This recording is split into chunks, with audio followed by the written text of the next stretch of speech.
this phone conversation. Yes, I am, Mr. Gino. Okay, now you are a real person and you live where in the country? I live in Denver, Colorado, and I own a home in Parker, Colorado. All right, so we covered the who, basically. There's more who's in here, but why are we on this call? I'm going to tell everybody why they should waste part of their life listening to this call. If you're listening to this and you decide to turn it off, you may go to jail someday for something that you may have done, maybe you didn't do, and then you may experience a little disparity in the administration of justice, in particular, in this case, a little disparity in the administration of what most people know as bail or bonding out. So, Mr. Caruso, without diving into it, you must have done something wrong. What did he do? Blah, blah, blah, and all this other stuff that people tell themselves to make themselves feel better by saying, that couldn't be me. That'll never happen to me. Guess what, Mr. Caruso? Do you have any, what was your what is it again? It's almost like a criminal credit score in Colorado. What was it before this series of events that led to you having this interaction with our law enforcement and our legal justice system? Yeah, it's what's called and I think I still have the lowest score because I have no criminal record. It's called a Colorado Pretrial Assessment Tool, called CPAT. So judges and magistrates use that as a barometer. Let's say, for instance, if you're attempting to post bail or someone's going to make bail for you, they're determining what your flight risk is based on that.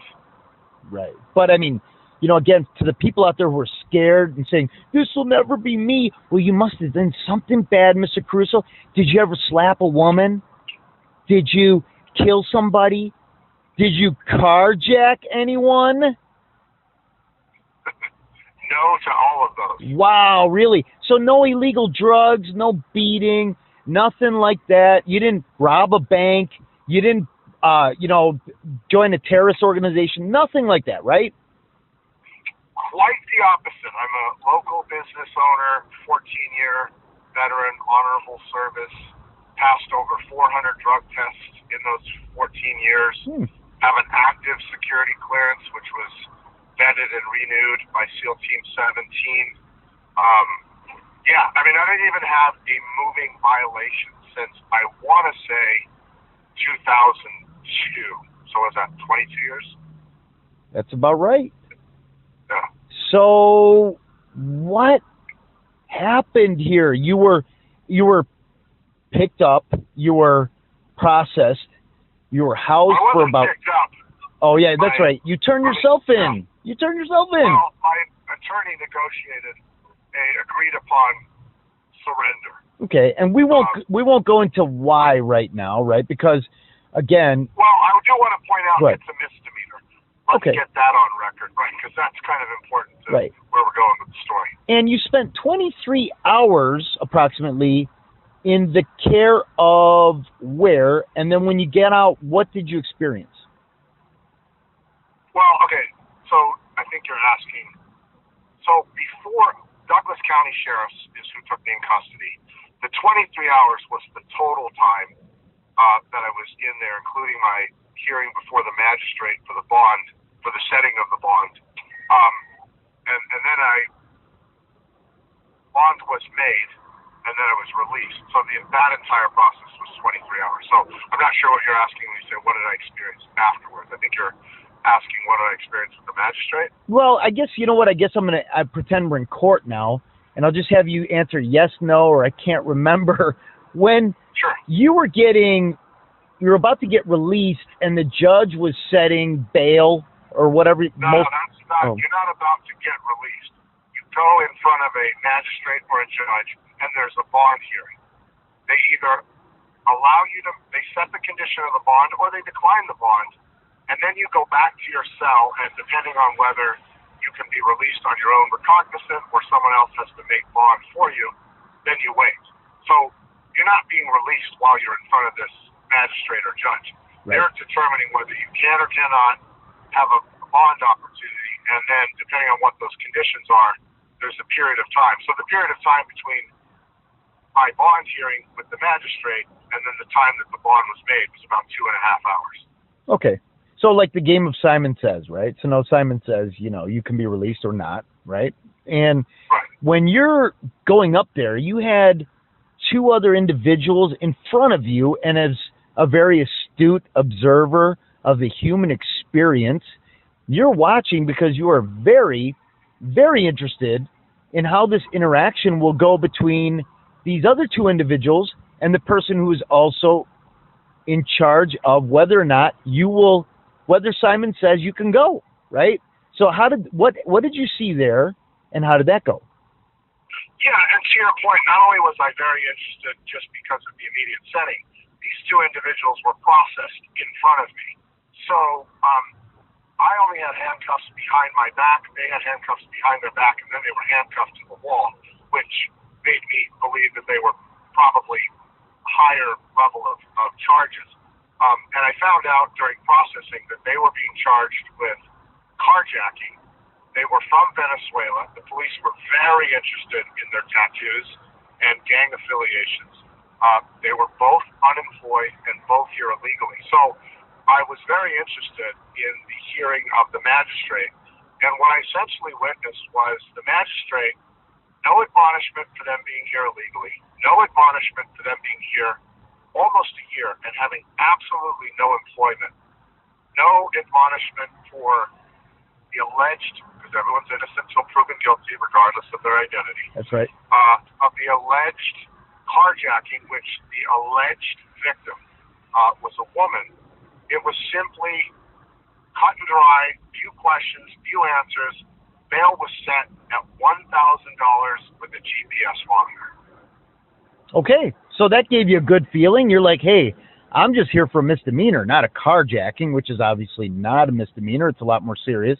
And you're like, wow, this judge is in a good mood. What happens next? Well, and I knew realistically, because of my situation, what is the realistic outcome would be a surety bond or a bond set at $10,000, which means in theory you can get out for $1,000. So given the scale of what I heard, I thought, wow, I'm going to be south of 1,000, because if that's a felony and I'm facing a misdemeanor, here we go, right? This will just be cut and dry, maybe even released on your own recognizance. What I received was a tongue lashing from the magistrate, being told that I had a flagrant disregard for the law, that I had a pattern of violating court orders, and it was clearly defiant of law enforcement. And my bond was set at $3,000 with the GPS tracker. Interesting. So you were clearly defiant of law enforcement, although you had turned yourself in peacefully, rather than, well, we can only assume how these other two individuals in front of you were apprehended and brought in front of that judge. And that judge, maybe because he can't speak Spanish, maybe. It's she. Oh, she. So, and it's a magistrate, not a judge. Oh, sorry, yeah. Ella posiblemente no habla español, and maybe that's why. There were translators. There were translators. Very nice. So there was no loss of translation capabilities, but she did not admonish them for their lack of respect for law enforcement?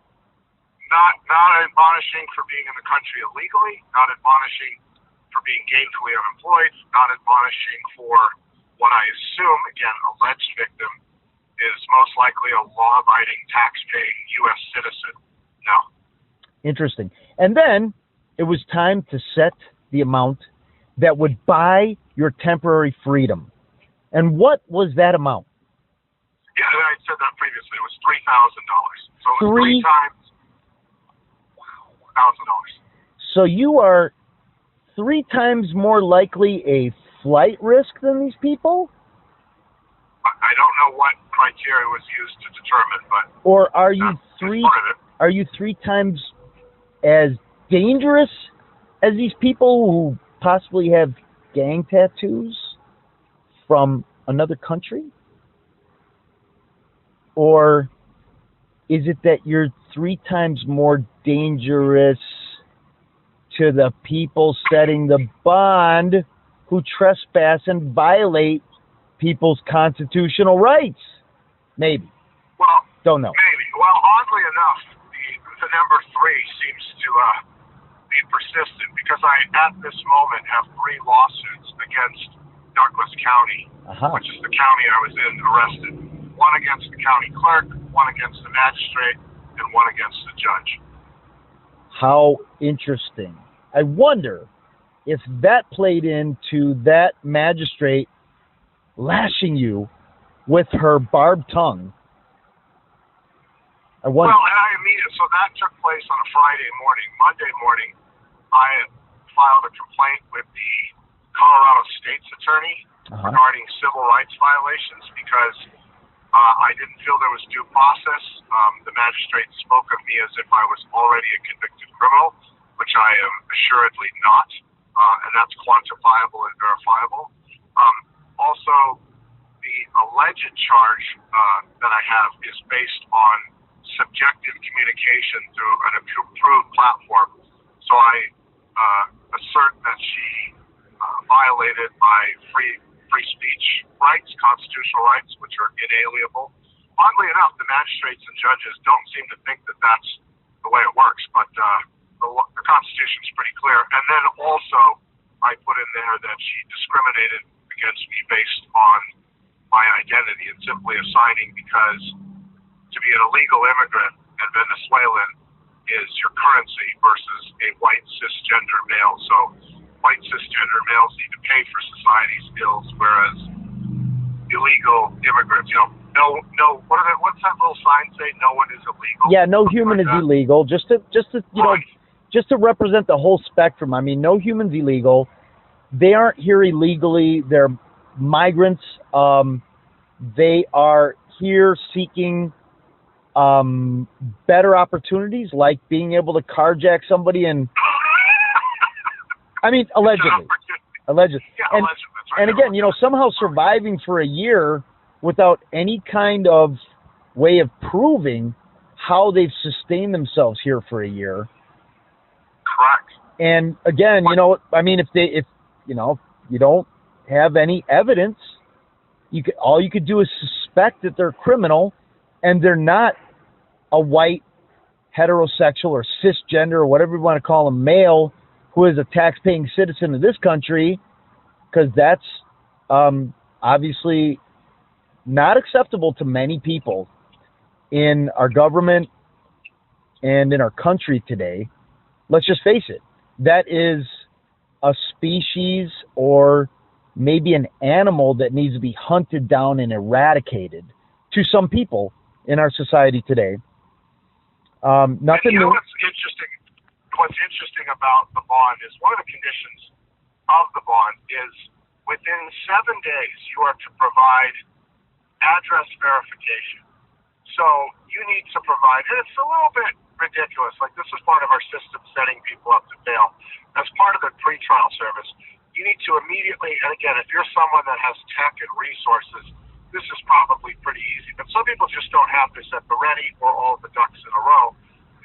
So it requires that you provide a copy of your lease that shows that the address you put is the address you live in, a copy of your utilities bill that shows that's the address where you live, and a copy of your driver's license that shows that your address matches your apartment home, mortgage address, as well as your utility company. Now, if you're here illegally and you don't have gainful employment, what are the odds that you're going to be able to get that information in 7 days? Yeah. If you're here illegally, do you have a driver's license? I wonder how those undocumented migrants who obviously were victims of a systemically racist justice system, and it's all a big misunderstanding. I wonder how they're going to make it through those hoops and loops, or were they even asked to provide all of this that Michael Caruso was not asked, but ordered to provide? Well, and this is, so the conditions are standard.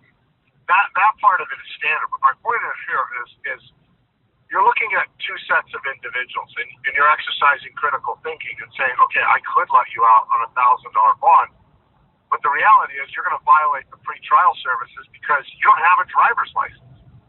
If I ask you some questions and do a little digging, chances are you don't actually have a legitimate residence. So what am I doing? I'm sending you out so that you can violate it. And just so you know, I mean, again, we don't know that they're gang members, right? So we can't make an assumption.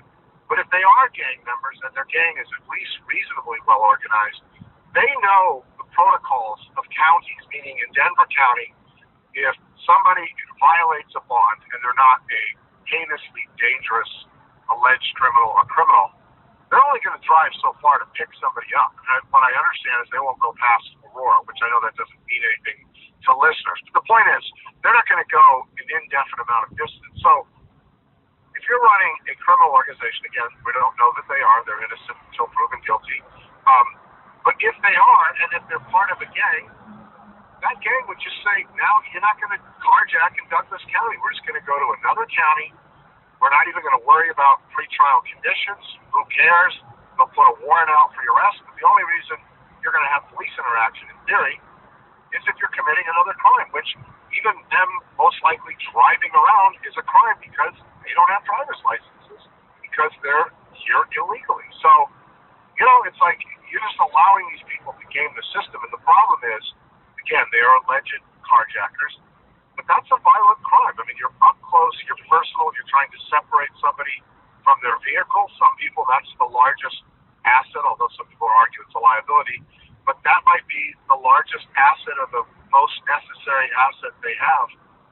They may not be willing to give that up, and that crime can escalate very quickly, and it's dangerous. And the fact that they allegedly targeted a woman is concerning. Wow. So this, and again, you know, one other point, these humans who are not illegal, but possibly undocumented migrants and possibly part of an international gang can not only change counties, they can change states, or they can go to other countries. And I don't know if you're able to relocate in Venezuela as easily as they are. That's the question I want to ask. I want to leave you thinking, and you probably wouldn't want to do it, and you're not going to, obviously. But for the listeners, what would you set bail or bond amount out at for someone like Michael Caruso, who was born in the United States, served his country, has gainful employment, has a place of residence, employs other people here, has committed no crime, especially, even in someone's imagination, no physical crime, versus, and Michael Caruso is also innocent until proven guilty, although the magistrate gave a tongue lashing that suggested otherwise, versus two people who are possibly members of an international gang who allegedly committed a violent crime. Where would you set those bond amounts? That's what I'm going to leave our listeners with. I'd like to thank you for your time. And we will, I mean, obviously you're going to keep us posted on the situation, right? Yeah, absolutely. Thank you very much for your time today, Michael Caruso.